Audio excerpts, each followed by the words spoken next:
Hello again, everybody. This is Jim Wycor. That's the way I opened all my broadcasts for, about 50 years. And here's how I got in the radio business, in broadcasting business, and what happened to my career. I was in the Minnesota National Guard. I joined when I was 17. And in 1951, the Korean War started, and the Minnesota National Guard, I was in the 47th Military Police Company, was federalized, and we were sent to Camp Rucker, Alabama. Well, when I got out and came back to Minnesota, I went back to work at the linseed mill in Columbia Heights that I was working at before we got federalized. And after 6 months of working, I got a letter from the president of Cargill Company, the owner of the linseed mill. Then they gave me, and it was a letter and a check. And the check was a considerable amount. It was the difference between what I would have made as a soldier and what I would have made had I been working at Cargill all that time. Well, I was, not sure what I'm not going to work at a linseed mill all my life.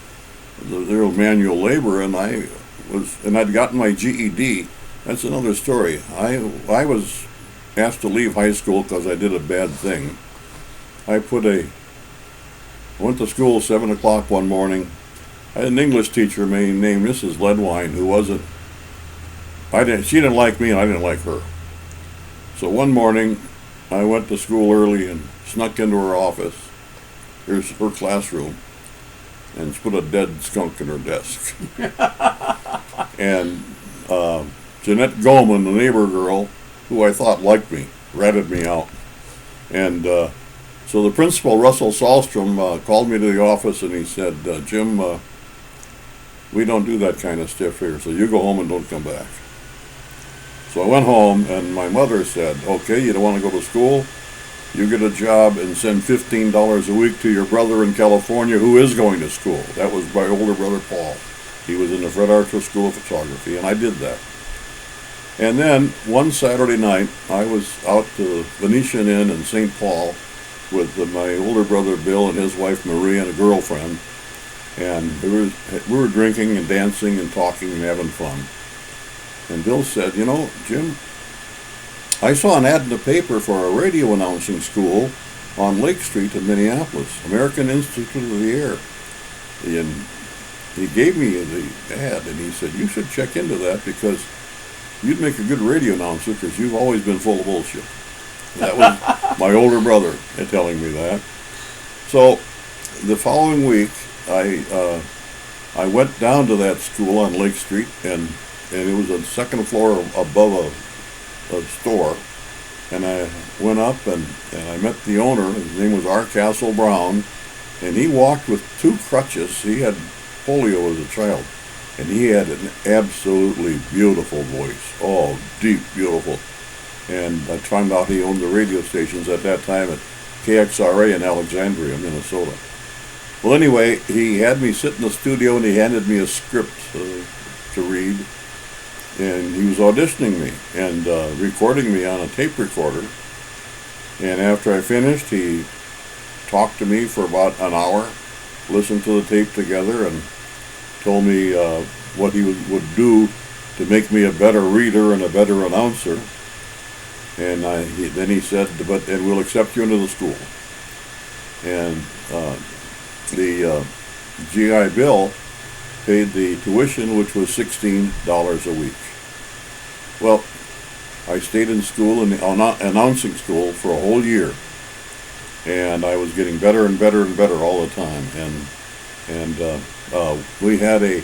he had one program. We actually operated like a radio station, but it only went through the building.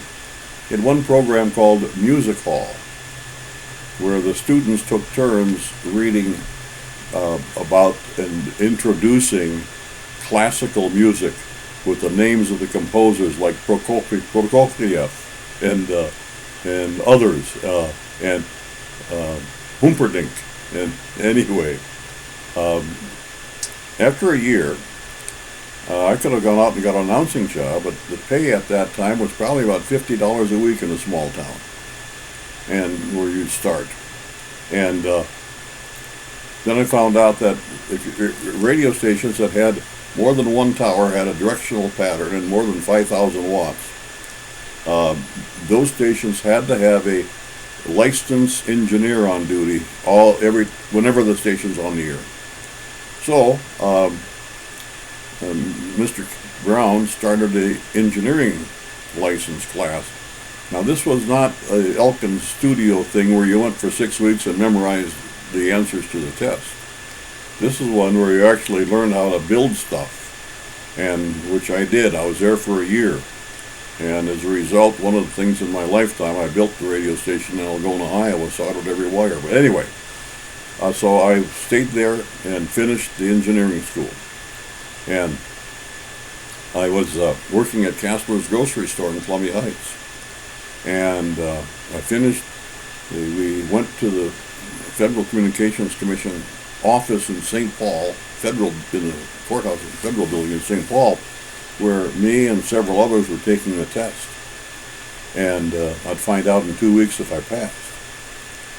Well, one Saturday morning, I was working at Casper's grocery store, and Brother Walt came from home with an envelope that came in the mail to me, and from the Federal Communications Commission.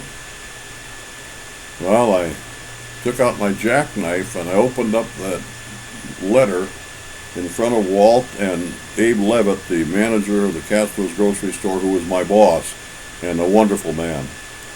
And opened it up, read the letter, and there was my license certificate and a letter saying I passed. And Mr. Levitt was probably more excited than I was, but I was plenty excited because here I'd been working hard and I got this license. And so it's time to find a job. Well, this school was excellent. I mean, it was excellent, and it had a reputation all over the country for providing quality announcers and licensed engineers. And there's a guy named Sam Selden, who was the chief engineer at KTRI in Sioux City, Iowa. Came up to the school and he started auditioning announcers and engineers. And 2 or 3 others and myself were all auditioned by Sam Selden. Well, he took audio tapes with him back to Sioux City, and the next day, the owner of the KTRI radio in Sioux City, Lennon Kelly was his name. They also owned the Sioux City Tribune newspaper. Anyway, Lennon Kelly called me and said they would like to hire me, and that Mr. Selden brought the audio tapes back, and they liked my work, and they knew I was had a first-class radio telephone license, and that they'd like me to come to work for them in Sioux City. The salary would be $325 a month, payable every 2 weeks, and I'd get, after 6 months, I would get a week's vacation. Anyway, and the job was 60 hours a week and rotating shift. So I had mostly worked from 4 in the afternoon till midnight, or 1 in the morning, and I'd work weekends and Sunday night or Saturday night. Usually Saturday night or Sunday night, because that was the night we did maintenance on the equipment. So I took the job, and I had a 1950 Ford automobile, and I could remember driving to Sioux City. I'd never been there before. Driving to Sioux City and down through Mankato and Worthington and Highway 60 down to Mars, Iowa, and then Sioux City on all 2-lane roads. And I got to Sioux City, and I got a room at the Warrior Hotel. And it happened to be that the radio station's offices were in the 10th floor of the Warrior Hotel. And so the next morning I got up and I checked out, and I went up the elevator and met Mr. Kelly and the whole staff, and boy, they welcomed me. And then Mr. Kelly, the owner, said, well, we have to find you a place to live. And I said, yes, just an apartment or a room would be fine. We found an apartment at 13th and Isabella in North Sioux City. And it was a basement apartment of a family home. And I went out and I rented that for $25 a week. And actually, $100 a month. And I'm making $325 a month. And I unpacked my stuff and put it away. And then we drove out to the transmitter. We're in the studio, and transmitter was out in Dakota City, Nebraska, across the Missouri River, and about 8-9 miles out of town. But it was Dakota City, Nebraska, and I had to drive through South Sioux City, Nebraska to get to Dakota City. And got out to the station and met several other announcers and engineers, and went to work.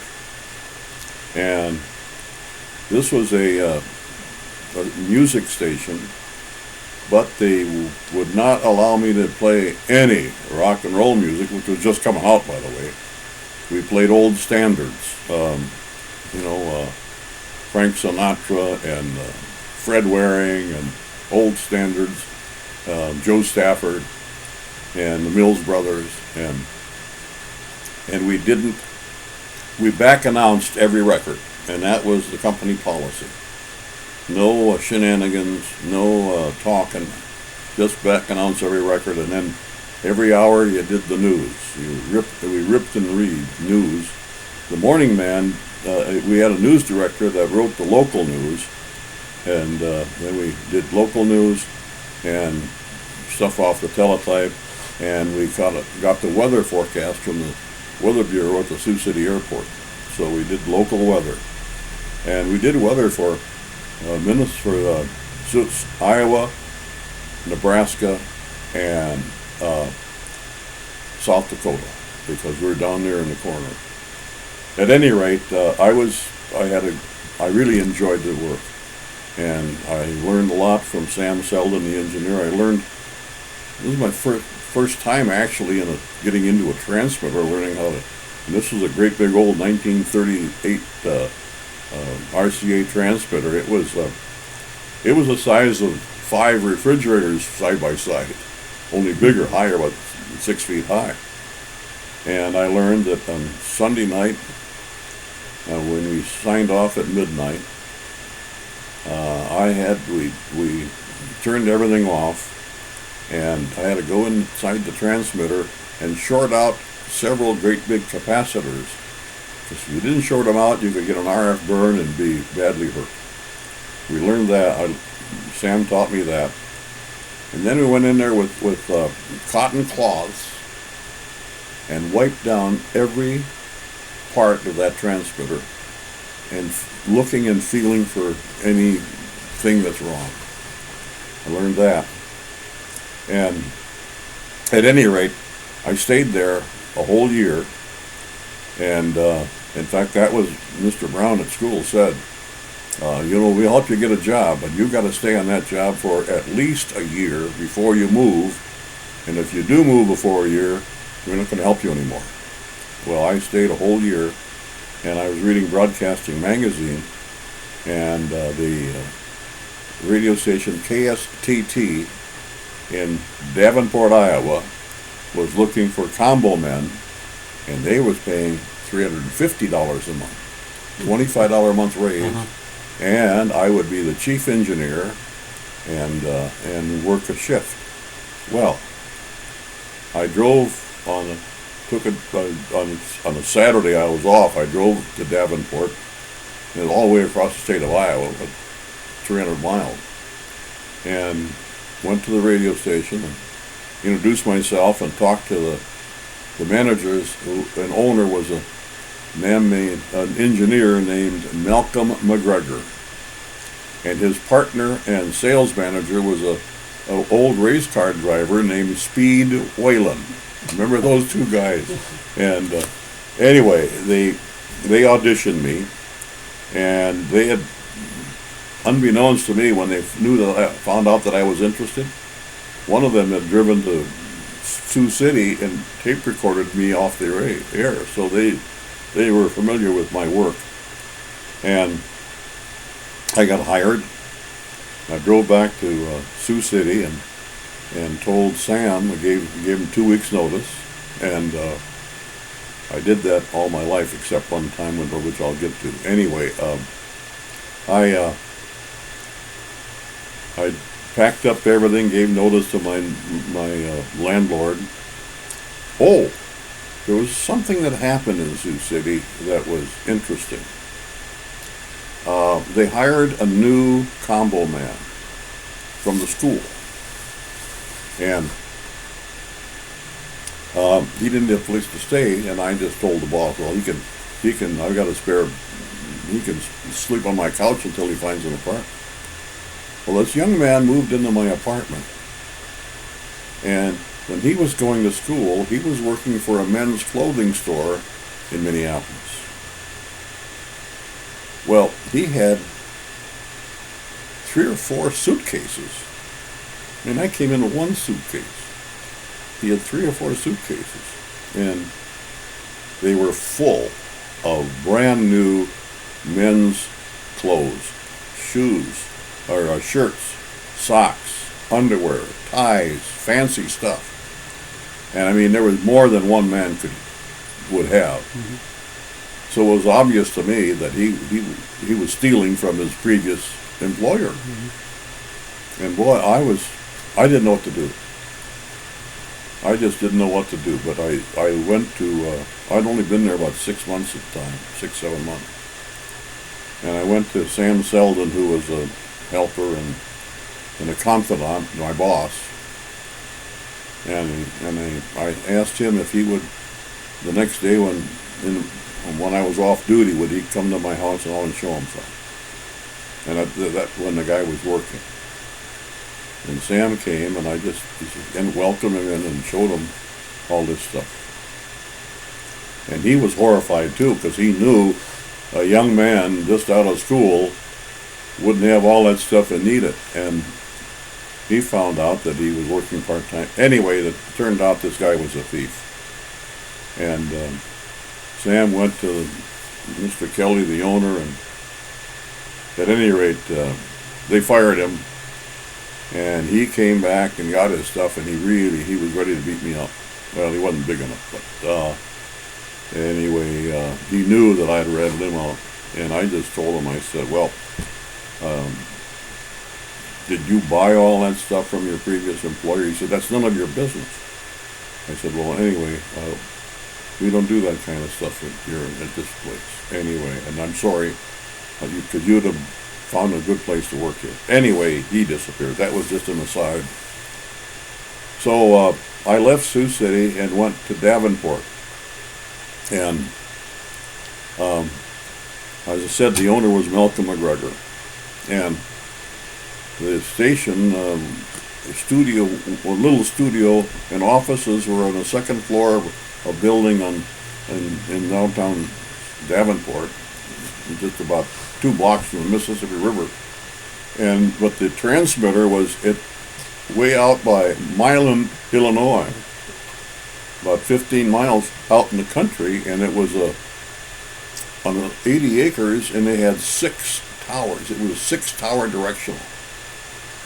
And at night, that directional signal was so tight that at night you could be in East Moline and see the tower lights blinking, but you couldn't hear the station. But you could hear the station in Duluth, Minnesota. Oh, wow. It was a north-south signal. Anyway, they took the job, and I started out working nights and weekends. And the all-night man was a guy named Ellis Marvin Sconyers, and he was a very good announcer. He was from Kentucky or someplace, and he was very good, nice man. He worked from midnight till 6 in the morning. Anyway, after a couple of months,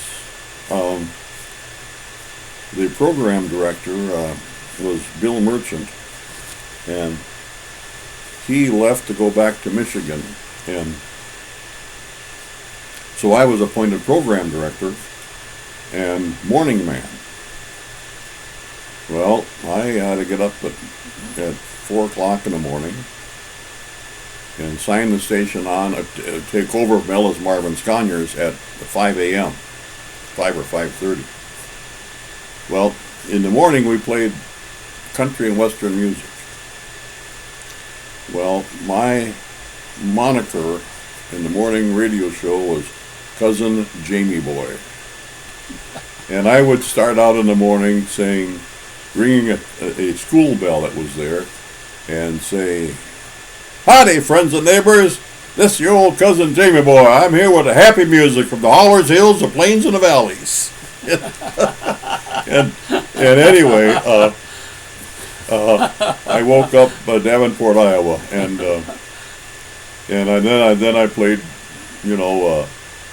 Hank Thompson and the Brazos Wally Boys and all that old country music. And then I did that till 9 o'clock, and then I went down and worked downtown in the offices as doing program directing work and helping with writing and stuff like that. But anyway, that went on for a long time, and I was doing well. And then Mr. McGregor sold the station to a guy from Minneapolis named Epstein, David Epstein, and he was an accountant from Minneapolis, and his partner owned a big appliance distributorship down on in South Bend, anyway, downtown Minneapolis, down close to Loring Park.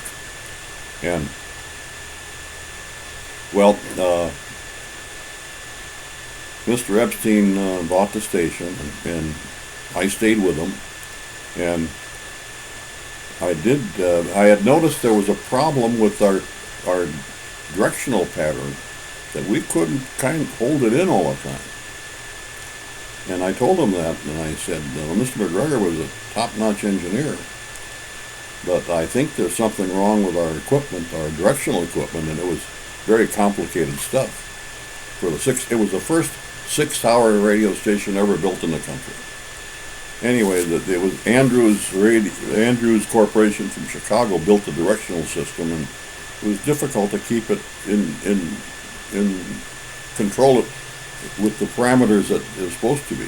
So I said, you just bought the station, Mr. Epstein, and I think what we should do is we should call the engineering office of the FCC in Chicago and ask them if they've come out and do a voluntary inspection, just to see. And he said, what'll happen? I said, well, they'll tell us if there's something wrong and we get to fix it. And if there's something serious wrong, you're going to have to talk to Mr. McGregor about being compensated. Well, the engineer that came out turned out to be this really nice man named George Sklom. And I found out later on that he was a Greek, and his real name was Yorios Sklomopoulos, and he changed it to George Sklom. And he was a sharp engineer. Now remember, we had a 6-tower array, and at each tower there was a tuning shack with equipment in it that tuned for that particular tower for that particular mission. And I'm with him, and we're inspecting the towers, and they were 2, 2, and 2. And we got number 6 tower, and he said, there's something wrong here. So we went in the number 6 tower tuning shack and discovered that, and I'd never been in it before, worked for several months. And because Mr. McGregor did that type of the engineering, I just did it. And we went in that tuning shack and found that all the big aluminum capacitor condensers, tuning equipment, were melted together, that had hit by lightning, and it was all melted. Oh, no. And what Mr. McGregor had done, instead of getting new tuning equipment and fixing it, he just got a hacksaw and cut the coaxial cable that fed that power. So a number 6 tower had been floating there, and we didn't know how long. And it was going to cost several $1,000s to fix. Anyway, I was abhorred, actually, and Mr. McGregor would do that kind of thing. Because when he left Davenport, he bought a radio station, Hot Springs, Arkansas. Anyway, so Mr. Sloan, and I bring him back downtown to the office to meet Mr. Epstein, the owner. And Sloan walks in the office, and he's got some photographs. He hadn't developed them yet, but he had photos and he had notes made. And he said, well, the only question I have, Mr. Epstein, is how long you've been operating this way, not counting tomorrow. and then he backed away and said, no, we'll allow you to operate, but you got to fix that. And when did that happen? And we didn't have any idea. And so he called Mr. McGregor in Arkansas and explained what was going on. Mr. Epstein did, and said, we got a problem here that's occurred during your ownership.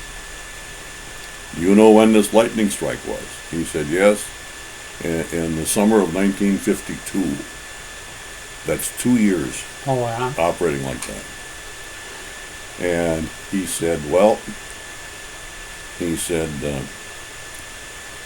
you fix it, get it fixed, and have whoever engineering company fixes it, you send a copy of the bill to me and Mr. Epstein, and I'll pay it. Well, it turned out they cost about $20,000. Wow. And anyway, he paid it. And then later that summer, I had a sister, Olga, living in Marietta, Georgia, and her husband worked for Lockheed Aircraft down there, the engineer, design engineer. Anyway, my nephew Dickie in Minneapolis, who's now 78, he was a young man, single. I said, if you get down here to Davenport, we'll drive to Marietta on vacation to Olga. And anyway, we did that.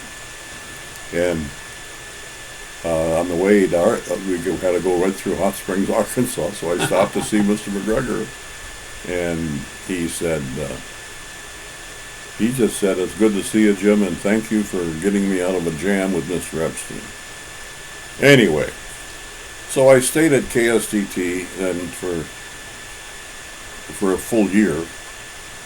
And then I was offered a job in Cedar Rapids, Iowa, as a salesman selling advertising, and I took it because that's where I really wanted to go. I wanted to get into sales and management, and so I took the job, moved to Cedar Rapids, rented an apartment, went to work for a radio station called KPIG, K-Pig, and the owner had a whole Volkswagens in 1954. Volkswagens were, they were something. Yeah. Little Volkswagen Beetles. They didn't even call them Beetles then. Anyway, he had 6 of those. And he had them modified so the front end had the snout like a pig, and on the back end there was a curly tail sticking out. And this was a 250 watt station. And we were battling WMT, 5,000 watts, and KCRG, another 5,000 watt station, big powerhouses, and we were only 250. But we were a rock and roll station. And rock and roll was hot then in the early 50s. And all those Volkswagens were painted pink. And big call letters, KPIG, small but mighty. And that's what salesmen drove around town in. And but I was there about only 6 weeks, and Mr. Epstein called me up and he said, Jim, how you doing up there? I said, well, I'm doing fine. He said, I just got a construction permit to build a radio station, 5,000 watt station in Algona, Iowa, and I'd like to hire you to build it and stay there and manage it. And I said, well, I don't know if I can do that. He said, well, you're an engineer. I said, yes, I am. And I learned some of that stuff in school, but I'm not sure I can do that. He said,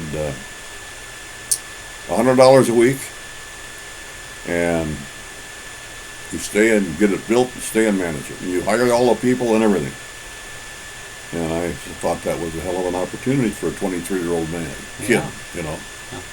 And I took it. And I moved to Algona, found a basement apartment, nice place, you know, but no kitchen, just a place to sleep. And I eat in restaurants. And anyway, we had 10 acres of land 3 miles west of Algona on McGregor Road. And I had a utility tower company from Oklahoma brought the 2 towers. They weren't big, 150 feet.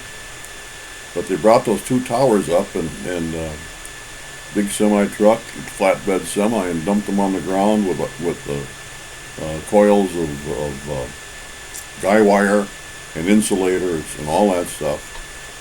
And then they had a crew that stayed and built the tower bases of concrete that were down 12 feet in the ground. And they built that. And then they had that done. And they set the insulators that insulate the tower from the ground on the concrete, and that insulator was made out of ceramic and about 14 inches high and about 12 inches around at the bottom, and came up to a point where about 6 inches across the top. And they left, and I said, "Aren't you going to put the towers up?" And they said, "We don't do that. We just get you ready for you to do it." And I said, "For me to do it?" "Yeah."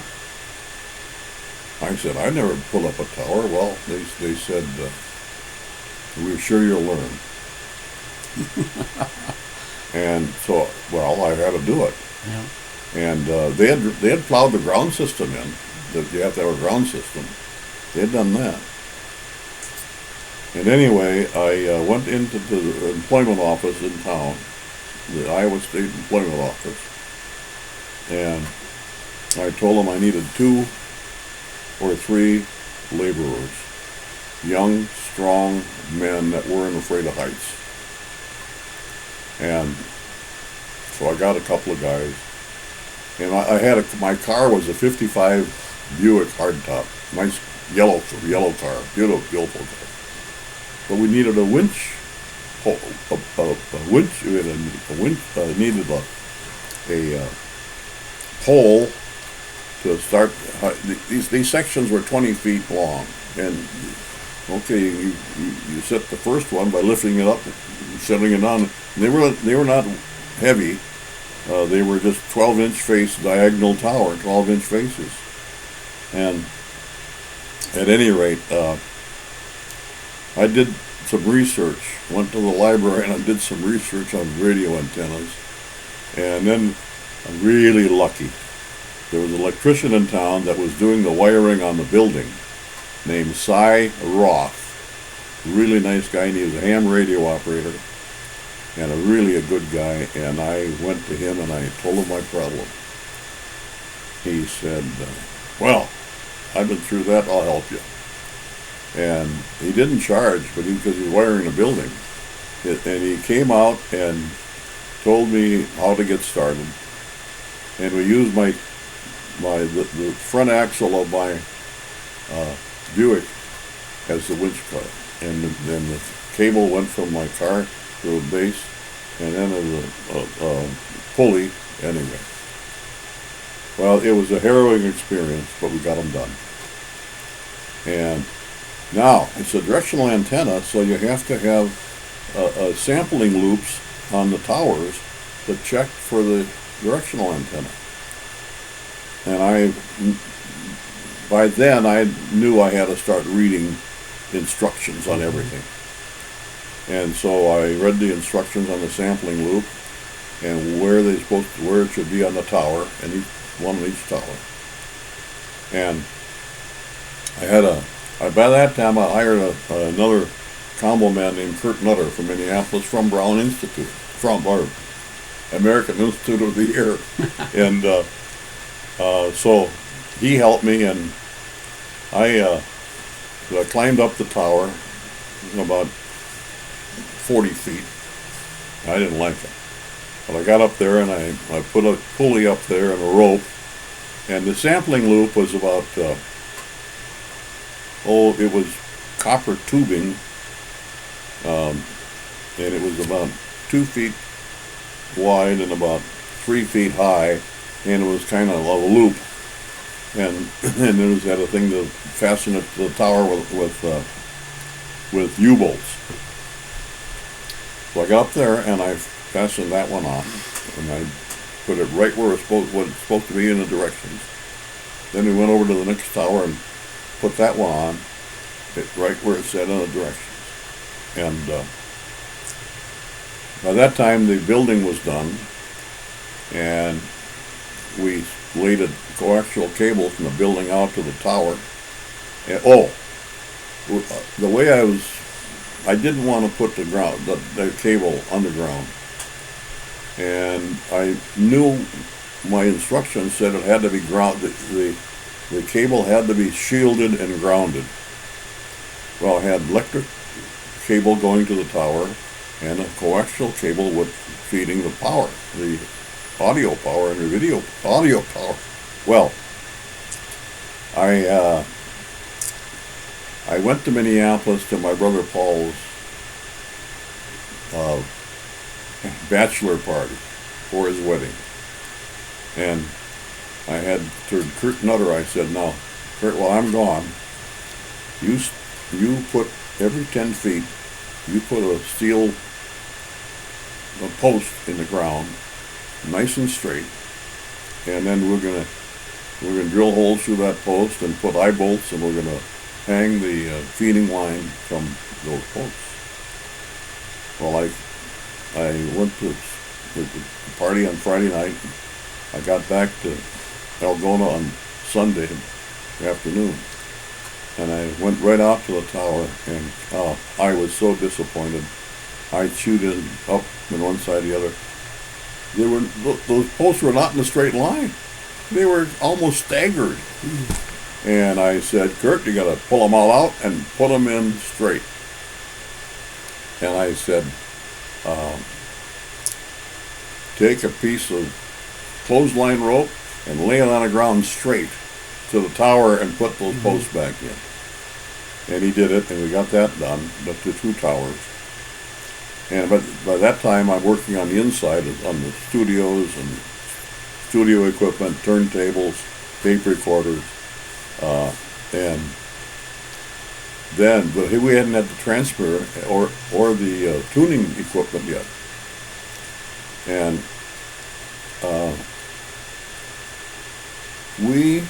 Gates Radio Company at that time had introduced a new transmitter called the High Water, and it was small compared to the ones I was used to at the time. And so Mr. Epstein and I went to Chicago to look at that transmitter.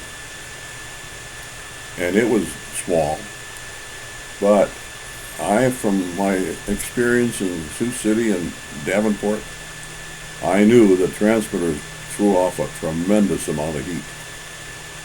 And that high water looked like it was going to overheat. Now, they still had the old style transmitter, but it was, in this case, 5,000 watt, it was 3 units, each one 4 feet deep, 5 feet wide, and 6 feet high, and full of equipment and big tubes and everything else. And the transmitter was shipped by truck to Fort Dodge, Iowa, and then supposed to be delivered. Well, the transmitter showed up in Fort Dodge, Iowa on a Friday afternoon, and they weren't going to deliver it till Monday. And heck, I borrowed a flatbed truck from Joe, can't remember his last name, but he was a John Deere dealer in Algona who had bought the land from, and he owned the farm we were next to. and I borrowed his truck and a bunch of chains and one of his men. And we went down there and had that transmitter loaded on the flatbed truck and chained it down, and the 3 units.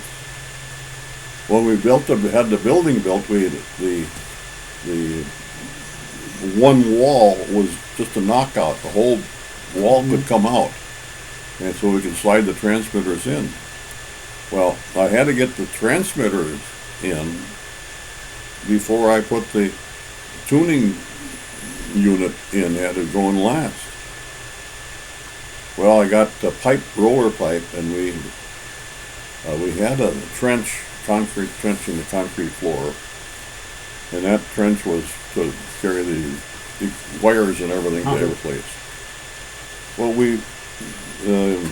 Kurt Nutter and I and this guy from the implement shop, we rolled those 3 units in and got them in place, got them set properly, and then discovered that the tuning unit was actually at a warehouse at a transfer company in town. I didn't know it was there. But they called and said, hey, we got this package, big unit for you. So they brought that out, and we slid that into place. And we hooked everything up and got everything actually hooked up and ready to fire up and see if it worked. Well, I had test authority from the FCC, and so but I had to go on after midnight. So I turned everything on except the plate transformers during the day to make sure everything was proper.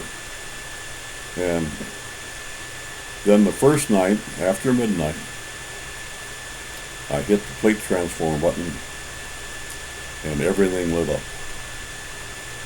And everything was working properly.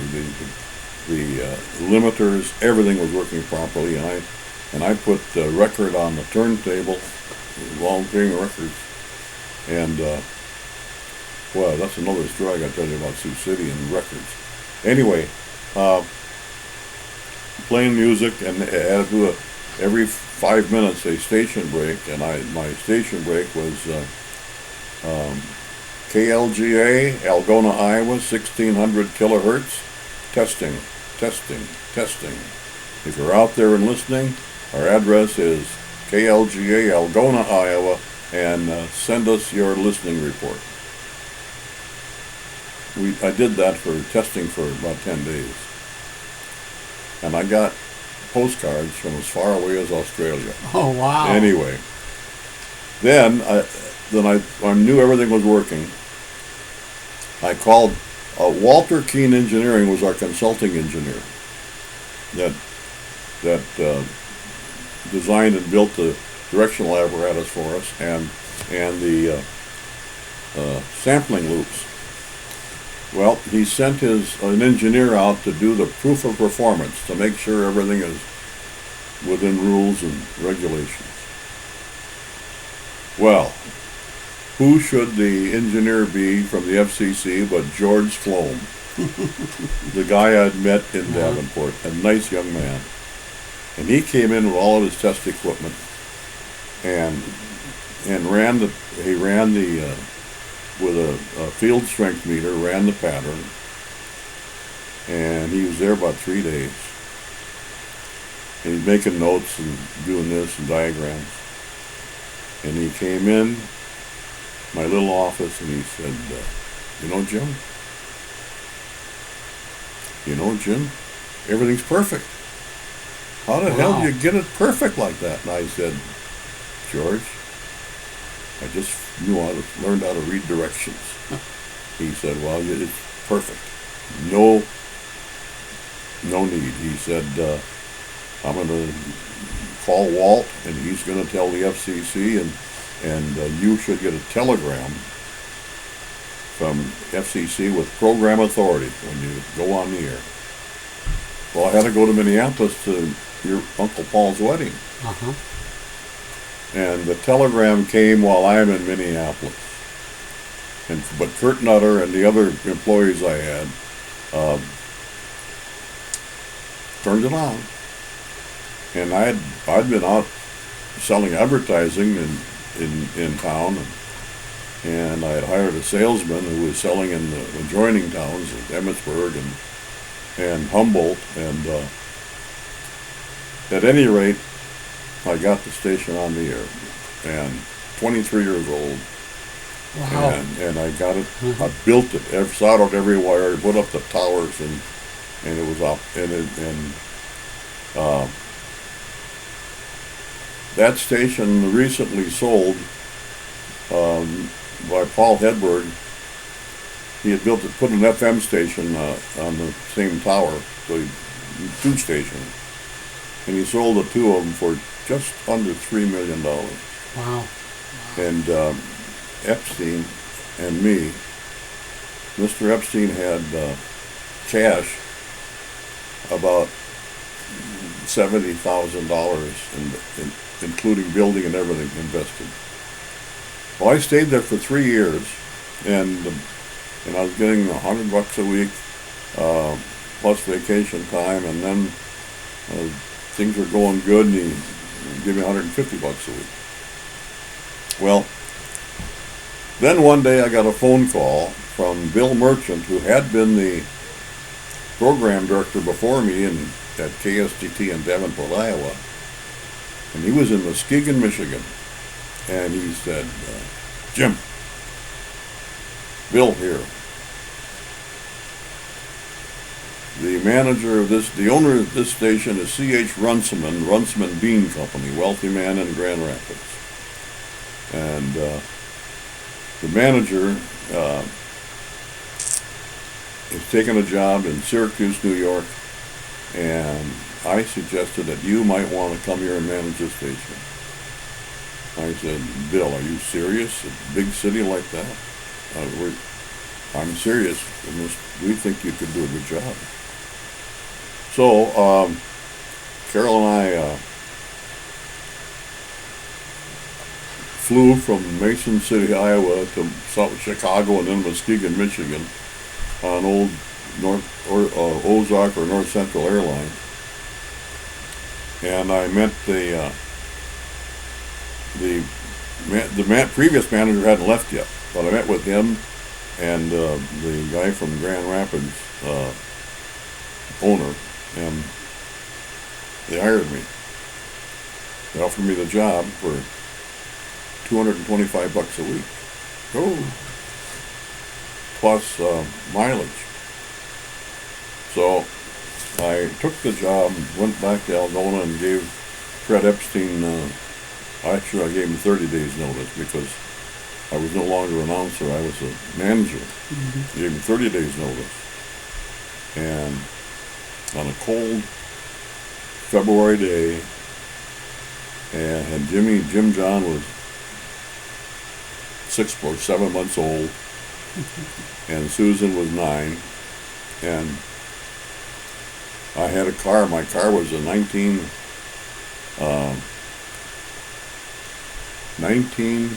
at that time was a 1954 or 55 Mercury. And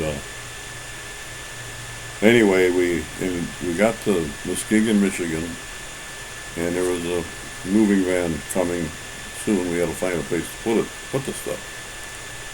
And we got to Muskegon, we got into a motel, and that night there was freezing rain.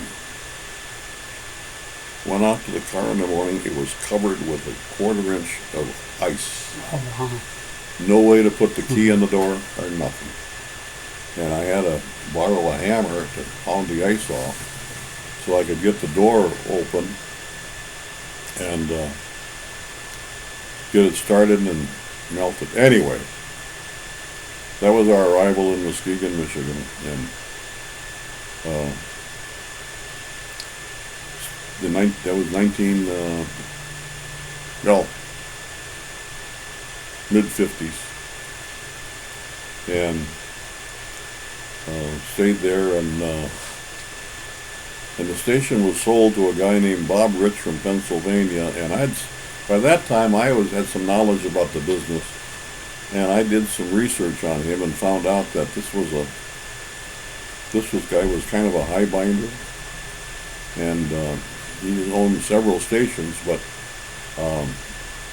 people had trouble working for him. Well, the guy that sold, was a broker representative that sold the Muskegon stations to Mr. Rich, was a guy from Sioux City who had worked as a salesman for KTRI, who I knew.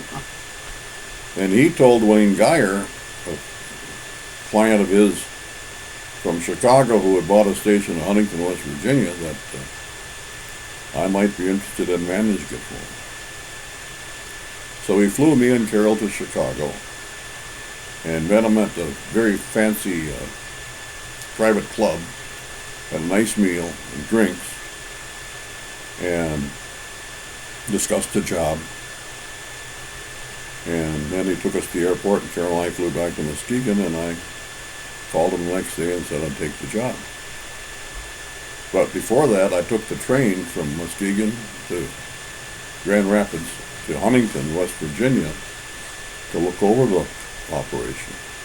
Well, it was an AM station on 800 kilocycles, and it had a 100,000 watt FM station with an antenna on top of the mountain, and that covered parts of 7 states, that FM. But this was 1959, and FM was not a big deal. I mean, yes, people built it betting on the come, but it hadn't blossomed yet.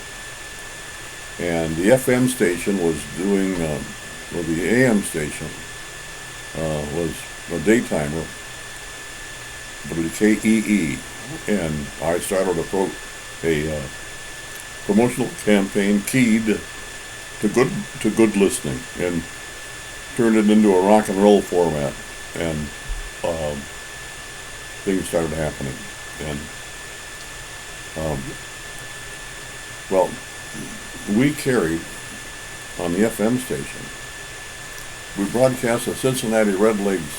By the way, the FM station's income was about $1,500 a month, and that was all from Muzak on the sideband. No advertising. Mm-hmm. And we carried the Cincinnati Redlegs baseball game, and that brought in about $100 a month in advertising.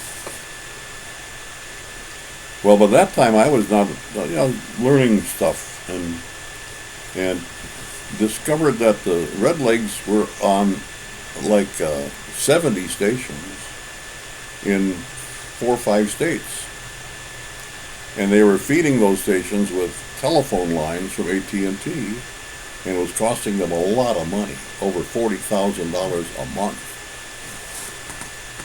And I started diving our signal. I drove to Charleston, West Virginia. I went down to the mountains, and I discovered that our FM signal was really terrific in every direction. So I thought, why don't the Redlegs buy our station or hire our station to feed these games to all those other stations? And well, first thing I did was I got a real good FM tuner and an antenna, and I went to a guy I knew in Charleston that was carrying the Redlegs, and I said, I want to experiment with you if you will. And we set that receiver up at his transmitter site, tuned it to my FM signal, and the signal was wall to wall. And at any rate, I drove to Cincinnati to the Redlegs office and said, here's my proposal. you're spending this much money on telephone lines. I think I can cut that way back for you. I think that if you pay me, my station, $10,000 or $12,000 a month, we can cut your network cost probably by 2/3, for sure a third.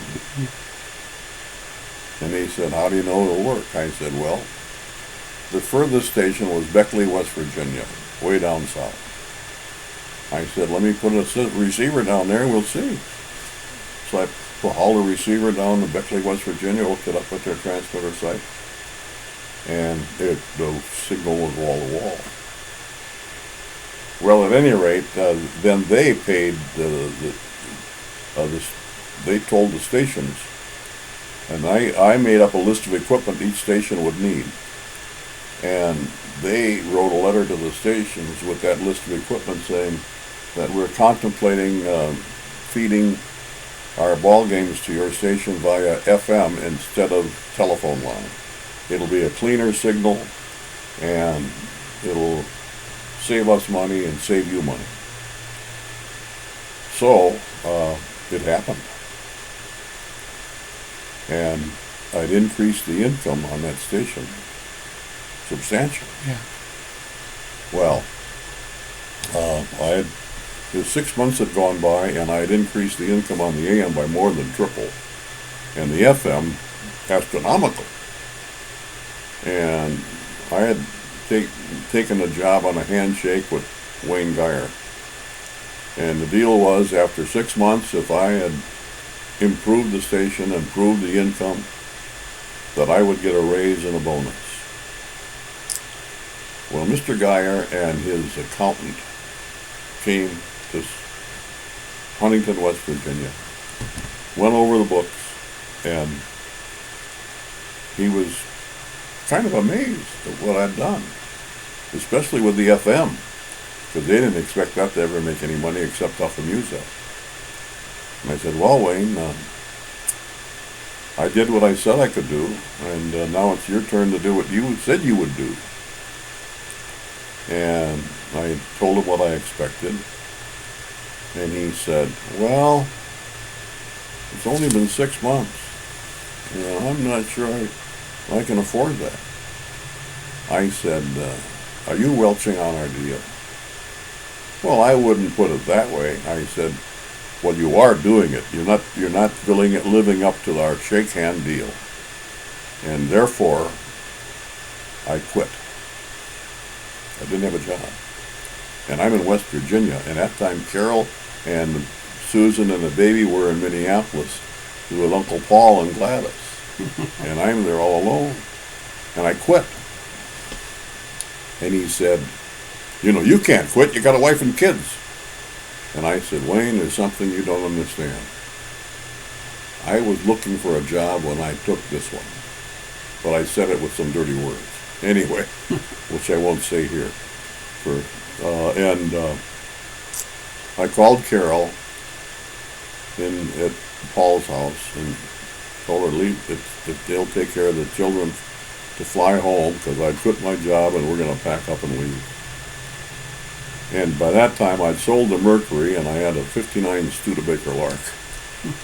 And I rented a U-Haul trailer and hooked it up, and we filled that up. Then got a moving van, the rest of the stuff. And we took off for Minneapolis. And Billy, going across Wisconsin, we were right behind a tornado, and we saw stuff torn up and raining and pouring down rain. So we got to Minneapolis, and the truck showed up with our stuff, and we unloaded it in Mom and Pa's garage on 43rd. On 43rd, 917, 40th Avenue, 3rd Avenue Northeast. And unloaded the U-Haul trailer and took that back. And then we went looking for a house.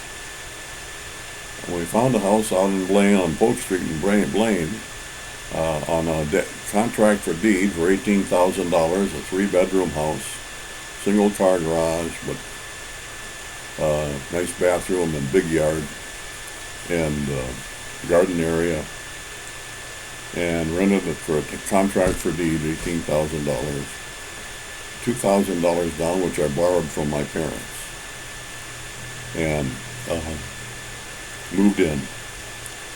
And then I took Susan and Jim, baby.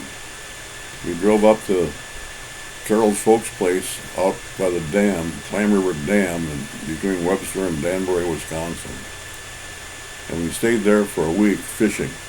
And Jimmy and Susan just had a ball. And Jimmy was, he wasn't even a year old. No, he was about a year old.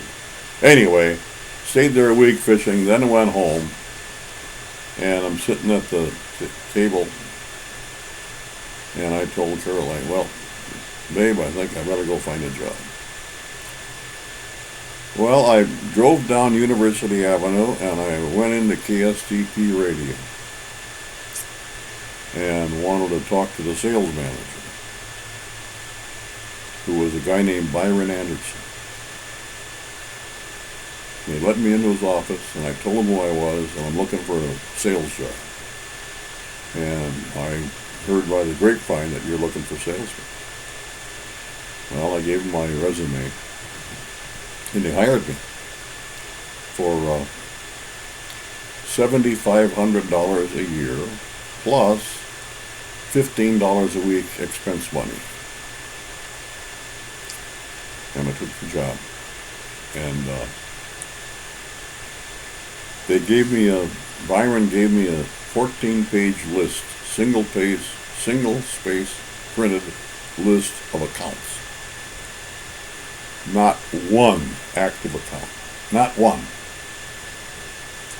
And I was working on a draw against commission. 15% commission on collections. Well, to make a long story short, Billy, in 3 months I was in commissions. One of the accounts I had that was on my list was Farwell Osmond and the Kirk Company, hardware company in St. Paul that had gilt edge paints. Remember gilt edge paints? And I went there and talked to the sales manager, introduced myself, and I had a proposal for spring advertising for gilt edge paints. And then I said we'd have Steve Cannon do the commercials, and I think it'll sell a lot of paint. Well, we got an advertising agency, and so you'll have to go see them. So he gave me the advertising agency, the name and address over in the First National Bank building. And I went over there, introduced myself, a nice young man, and he and his dad owned his ad agency. And I explained my proposal, and he said, well, we don't have any budget for that, but we do a lot of co-op advertising with our dealers, where we pay half, they pay half. I said, well, why don't you give me a dealer list?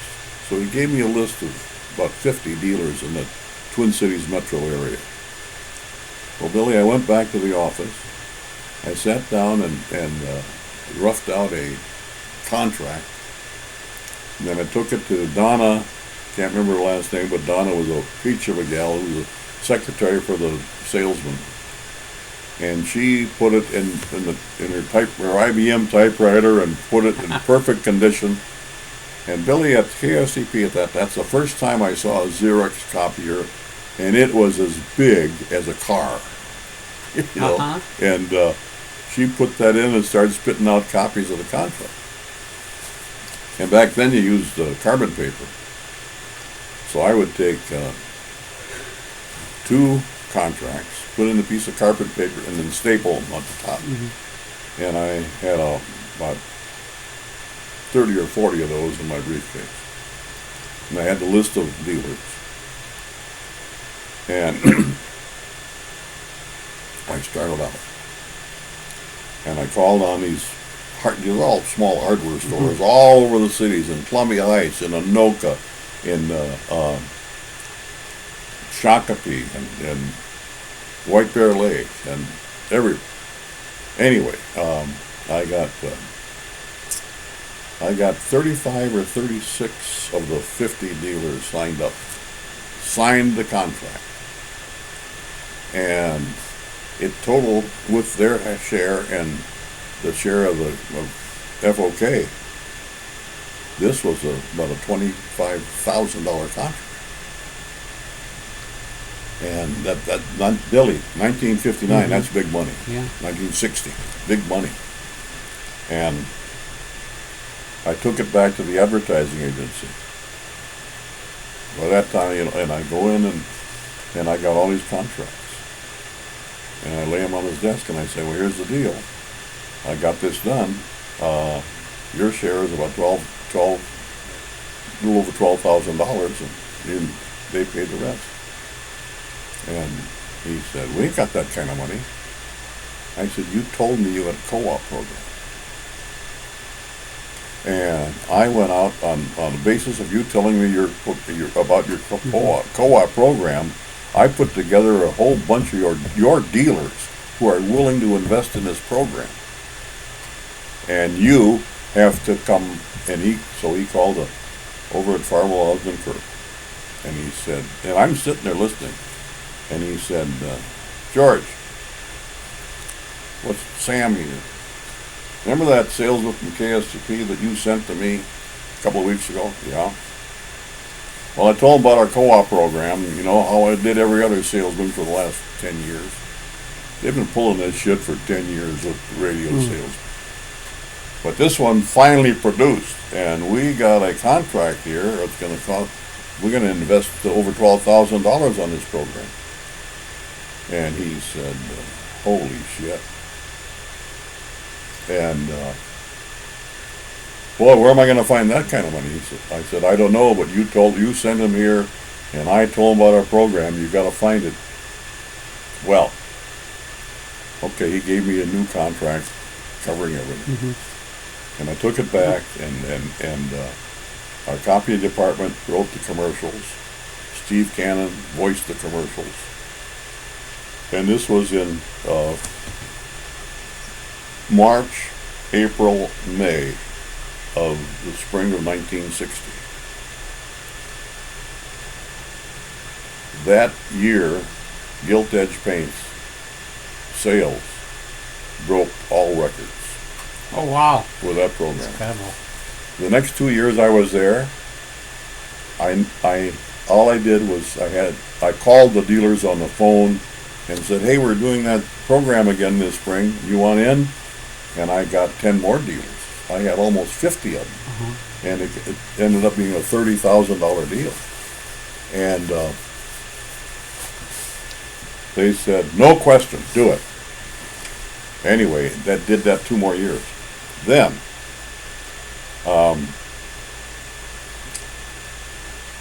Byron Anderson, the sales manager, invited me to lunch at Harry's, which is a fancy restaurant downtown on 11th Street, Minneapolis, on the 2nd floor. Wanted me to go to lunch. And I said, okay, I'll meet you there. I meet him at Harry's. And remember now, he gave me a list with no active accounts. Okay. And I did this, and I had other accounts on the air. And I was in commissions, making money. He said, Jim, you're working too hard. What are you talking about? He said, you're making Dan Kirchkessner and Bob Bouchier were the other 2 salesmen. You're making Dan and Bob look bad. I said, what? Byron, they got all the cream accounts. They got Minnesota Federal. They got all the cream accounts. They got First National Bank. I'm working with the dregs of accounts in this city. I'm working with restaurants, paint dealers, hardware stores, and I'm making money for me and for you. What's this working too hard? Well, you gotta back off a little bit. Well, okay. I knew there was no place for me to go here or this place, and so I started looking at ads in the broadcast magazine, and Dick Olson and Kate Woodway in Worthington was looking for a manager. And so Carol and I drove down to Worthington. I interviewed, and we drove home, and he called me up the next day and offered me the job for $10,000 a year. Wow. And I took it. Okay, then I gave 30 days notice to Byron and Stanley Hubbard's in KSTP. And they took me out to the Boulevard, which was out in Edina, for a going away luncheon, and all the sales staff and radio and TV sales staff, and they gave me a brand new briefcase, which I still have. Wow. And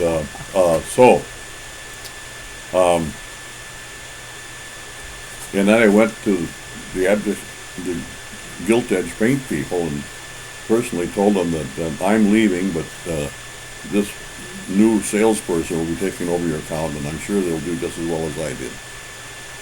And you know what they did? What'd they do? They sent a crew of painters out to my house in Blaine, and they painted the entire house, inside and out, Oh, wow. with Gilt Edge paint as a going away gift. Oh, wow. And that sure made it easier to sell that house, I'll tell you. Yeah. And anyway, I was flabbergasted that when, so Billy, I really, every job I had, I put everything I had into it, and I only quit one job in my life. Never got, the only time I got fired was by Dr. Good when I was about 10 years old. Uncle Paul and I both got fired. We were cleaning the ground where he's going to build a mobile home park, which is now in Hilltop. And he had a Gravely mower, and Uncle Paul was supposed to mow the weeds, and I was supposed to help. And we were getting 25 cents an hour. And Uncle Paul, he wasn't a very big guy, and he's 12 years old. His Gravely tractor was a heavy thing, and sometimes the sickle mower would dig into the dirt. Mm-hmm. And Dr. Good came out there and took one look, and he said, "Boys, I told you to mow the weeds, not plowing." and we were making 25 cents an hour. We got fired.